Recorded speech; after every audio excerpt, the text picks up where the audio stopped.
essentially it boils down to then sustainability. If you're talking about a company doing this as opposed to say a non-profit, right? It boils down to sustainability of whatever it is that you're trying to solve. So that becomes obviously an important factor.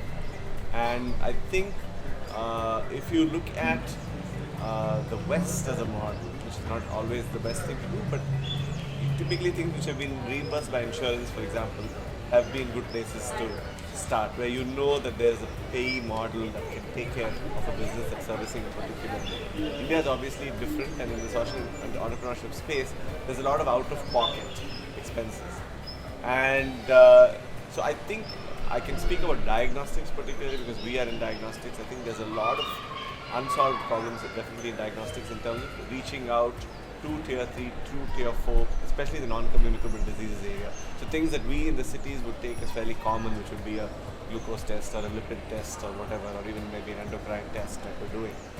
Many of these are things that I think will solve important healthcare problems on the ground and on things on which you can also build a sustainable business.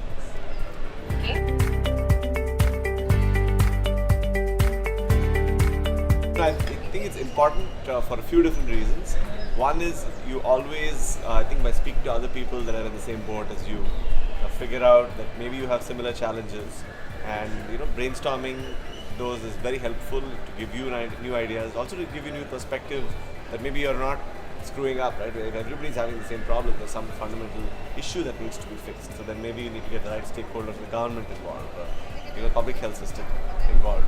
So I think these conferences are very helpful to kind of, I always realize that I go back with some new thought process. That, maybe we should have thought about this or should have thought about that.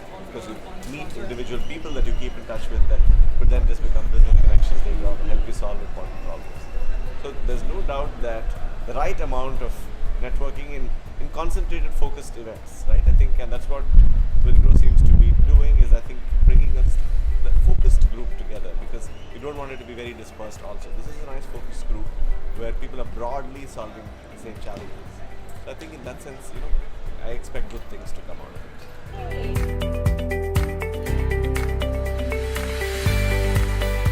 Like a lot of people, I felt that Dr. Bang's talk was very inspirational, and it just reinforces that I think if you really want to solve public health challenges in India, you have to kind of immerse yourself in the field and work backwards from a good clinically defined problem. And I think make sure that you do that yourself and not read it off a blog or talk to other people and define it, but do it yourself.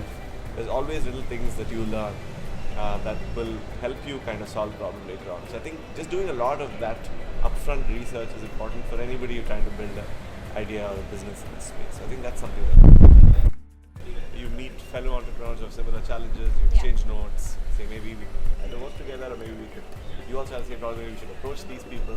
So all of these things come out, and I've met a couple of people like that. I could tell you today that even though I knew them before, there's always some conversation that is extended and it's relevant. Yeah. So there's not, that many fora in India, honestly. So you have to say BIRAC, which brings together a select group of companies. I think Willgrow is quite focused in that sense. So this is not like some huge healthcare mela either. It's a bunch of early stage entrepreneurs trying to solve focused public health problems, basically. So it's good.